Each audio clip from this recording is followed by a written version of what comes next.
पायल भुलाइल बाकी झुमकाए रानी, बोलत ना बाड़ू का बा परेशानी। अरे बोला का बात बा?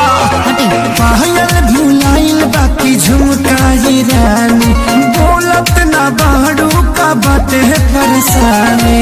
काहे तोहर भोरे से लटकल बलोला हो लटकल बलोला।